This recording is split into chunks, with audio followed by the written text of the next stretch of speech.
lo endizawuncokola naye ke mphulaphuli njengoko bendikuthembisile sisiNothemba Molo. Mandibulise msasazi apha kuwe Ewe, studio kubasasazi bonke abakhona ohamba nabo. Ndibulise amen. kubamameli bevukani community radio kwiindawo amamele bekuzo. Ndibulise kakhulu eli bandla ligqiba uphuma apha, ishushu lento sigqiba uphuma kuyo Amen. apha. Amen. Ndibulisa Amen. ke ndinganibulisi ndihamba ndedwa, ndinibulisa ndihamba kunye nemaneja yam ecaleni kwam, ndinibulisa ngele Nkosi igama. Amen. Amen. Amen. Siyabulela ke sisingexesha lakho senzele lona. Sibulela kakhulu asiyithathi kancinci ke loo nto. Sisinonkala, sorry ngokuthi sisinonkala. Sisinothemba ngeba nditsho. Ndicela ke uzizobe kumphulaphuli mhlawumbi omnye uyaqala uva ngawe ngubani usisinothemba, ukhulele phi, ufunde phi nje i-background nje yakho khona ukuze sikwazi kangcono. uNothemba yintombi yakwaNkala from Edutywa, a gospel singer, a songwriter, ekhulele Edutywa, yenza yonke into Edutywa. Edutywa ke iphayana eMbashe under Amathole district. Ndikhulela ke phantsi kwabazali abandikhulisa ngenkonzo. Ndifunde ke kwisikolo ekuthiwa iVulindlela primary school.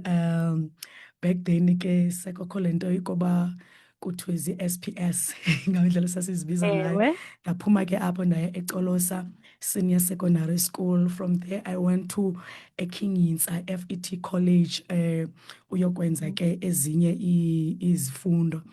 Fundo. Yes. Okay, siyabulela ke sisi. Njengoba noko sesikwazi ke ngosithatha ngomuntu esimaziyo bendingayazi noba ungowaseDutywa, sendiyayazi ke ngokuba usisi Nothemba ngowaseDutywa. Khawusose ke njengoba utshilo uba uyi-songwriter, uyi-gospel artist, usifake nje kancinci apho sive ngawe kabanzi sisi Nothemba. Usixelele uba uqale nini ucula, iyintoni futhi eyabangela uba ucule, ngoba abantu emculweni bangena ngezizathu. Ngonamhlanje sirhalela uva wena okokuba ukuze ube unguyi-gospel artist namhlanje kuqale phi, kwenzeka ntoni? All right. Ndiqale ucula ndisemncinci. Bendicula kwikhwaya with umamam and my younger brother. Bendiyi-lead singer ke phayana. Ndizindwebele, ndiyithanda into yomculo, ndingakayazi into yoba yinto eyi-calling kum. Then as uba ndikhula ndiyarealayiza into yoba le nto it's growing apha ngaphakathi, iyanditshutshumbisa ayindiphumlisi. Ndingakakwazi ke ukwahlula phakathi kwe-calling netalente back then. Then I joined ii-choirs ezazikhona emakhaya ngelaa xesha. Kwakunegroup okuthiwa iBrother Timothy Gospel Group, apho ke ndandiyi-part of loo group leyo. That's when ke ngoku yakhula into yam yomculo up until ndazoqhawukana naloo group ngo-2014, ndazimela. I recorded my first album eyayisithi Ulihlathi Lethu Thixo. Ndiyenza apha eKomani, guys. Ndirekhoda apha Okay. eKomani Hem Studio, kwistudio sikaBrix Mutau. Yayineengoma ezininzi, khona ngoma zamaZayoni. Abanye abantu abaninzi bandazi ke kwiVukani FM. One of my songs used to play here eyayisithi sendohlala nobawo. Kukho lena ngoma ethi ulihlathi lihlathi lethu. Abantu bezithanda lala igazi sikelela Yehova, Nkosi senzela inceba. Andinoxoka le album, honestly I did it for istrato, because ndandipromota estratweni ngelaa xesha. It was all about money, not saying into yoba asilandeli imali okanye asifuni imali, but then ngelaa xesha kwakugcwele into yemali. Uphase kuyo. Ile abantu bakaThixo, through indumiso uThixo ayibeke kuthi. So ndazokwenza enye ialbum eyayisithi beka ithemba lakho kuye uthuthuzeleke. Ndenza kwakuBrix Mutawu ePem Studio. Unfortunately uBrix ebengasekho apha eKomani, besemuvele to eQonce. Naloo album leyo ndandiwine ii-auditions. uThixo apho wazibonakalisa into yoba until ude wenze my Olu will. hlobo ndifuna ngalo. Then ndarekhoda laa album, nayo into yayo zange iphele le ndawo, ndayiyeka. Then 2023 I met my manager kwi-event eyayinge-6 kaMeyi, if ndikhumbula kakuhle, senziwa ngenye ye-artist Edutywa. wathi xa endibona wathi there is something about you. Ndithetha ke ngalo mntu lapha estudio wathi ikhona le Okay. nto ngawo ispeshali noba Hey, Nkosi uyacula yam. but wena eyakho iministry inomahluko. Oh, Ndibona into apha kuwe and ndiyarhalela uba sisebenze. Ndathi heyi, xa kukho umntu othi ubona into ke ndiye ndikholwe, but uba landelele. kule nto uThixo andibizele kuyo. Then sasebenza ke, we achieved izinto ezininzi. Ndiwina ii-auditions, ndiba kwindumiso yentente, oomama bentente. Ndafika phayana ndarekhoda ulive, my first live recording eyayisithi I am the winner, like a soldier in the army. I am Oh, set for Nkosi the yam. war, I am the winner. Then I went to Thulas TV. I did ingoma ethi ukuba wena wawungenami. It was his idea futhi into yoba mandenze loo ngoma. Ebona ijeni apho uThixo andilande khona Thatha kanti ndikule khona. Mm.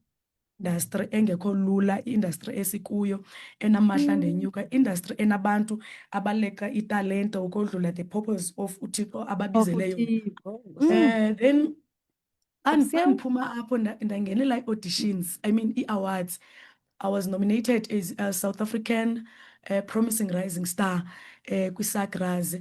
Ndayiwina loo award leyo. Yona Wow. yeyona category enkulu kweza nominations. Ndayiwina. I did le ngoma lena sigqibo idlala ngoku. It was i-choice, kwakunengoma ezaziyi-2. Bathi ke bacela ndenze lena. I did it. Isithi ndafunyanwa.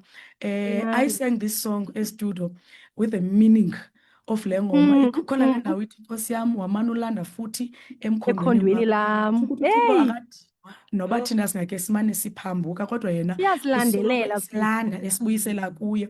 So ndithe xa ndicula le ngoma ndathi abantu bangayazi intoba ngamaculo asewisile, sidiniwe zii-artist ezingafuni ubhala. And then I said, I will worship God ngeculo lasewisile.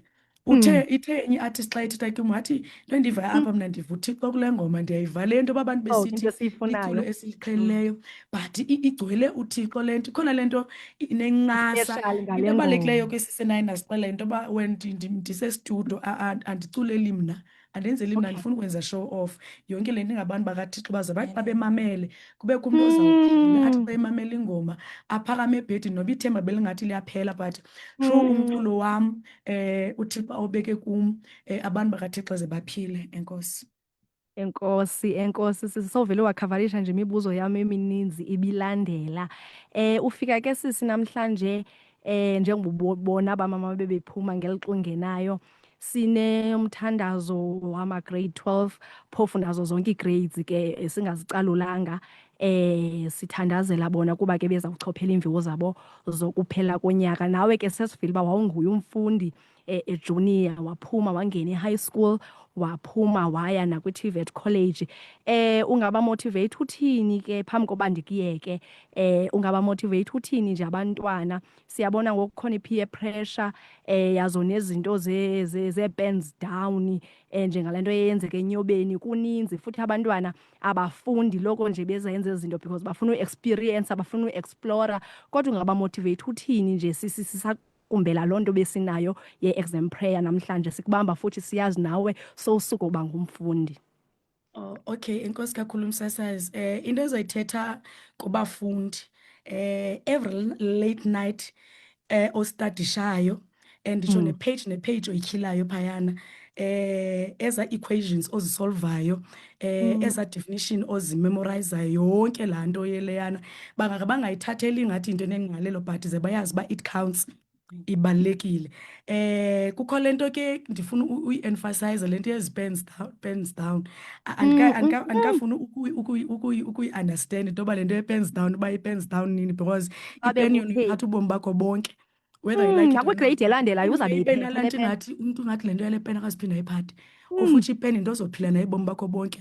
Every document ozoyisayina. So Usebenzisa uphumile ipen. apha e-high school uzixelela into yoba ipeni awuziphinda uyiphathe. Mayisuke laa mentality, ipeni yona uzohlala uhamba nayo nephepha eli uthi Yes. uyalihlamba. Ubomi bakho bonke Sowuphangela. busephepheni nakwipeni. Ingase abantu ama-grade 12 azabe wise because babonile kwii-scandals ezenzekileyo kule nto yePenstown bezingapheli kakuhle, bezinemiphumela emibi. Uthi sozixelela uba ndigqibile ubhala ize iyomoshwa yinto eyi-1 yokuhlanjwa kwephepha encinci. noPenstown endandingamazi noba isuka sasingenathi into yohlanjwa kwamephepha Asingenazo ngoba thina ezi ngoku bayiselebhreyitha ngendlela erongo, kutyiwa iziyobisi, umntu azigcine kakuhle unyaka le wonke. Kuthi xa kuphela unyaka umntu enza uqhusa kanti kukuvalwa kwefayile yakhe. Ze bebe-wise kule nto yePenstown bayiselebhreyithe ngendlela eyiyo ephucukileyo.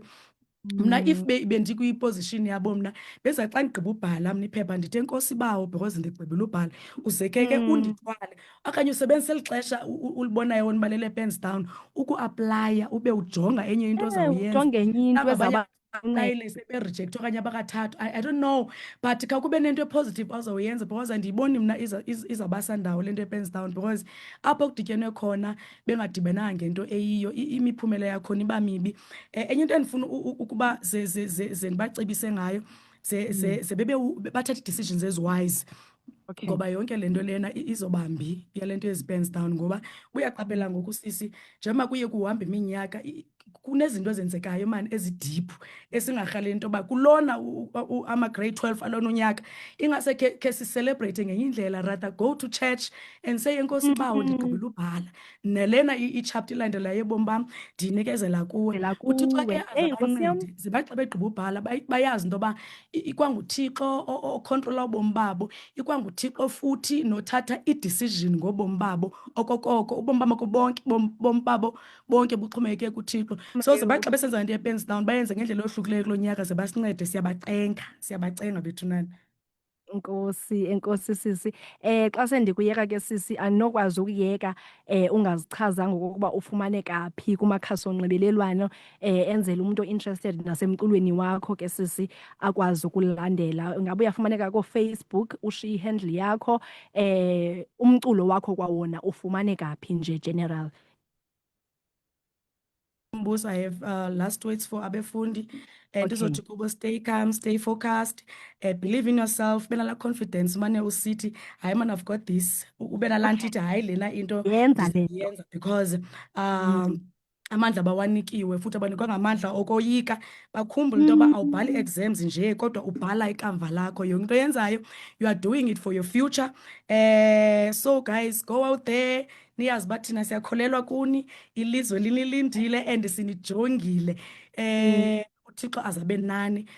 Abantu abandifunayo ke okwesibini kwinto edibeniswe nomculo wam, ndikhona kwii-digital platforms zonke except uSpotify. Xa ufuna udawunlowuda uthi Nothemba Nkala uzovela kuzo zonke ii-digital platforms. KuFacebook ndikhona ndinguNothemba Nkala. For ii-bookings ucontacta my manager uthi Banele Buds phayana kuFacebook, unguBanele Buds xa ufuna ukundibhukha kuyo yonke imicimbi ndiyafumaneka. Enkosi inisikelele. Enkosi kakhulu ke siyabulela ngexesha lakho ke sis Nothemba. Sikunqwenelela okuhle kodwa kwijeni yakho yomculo. UThixo nje abe nawe. Enkosi sis.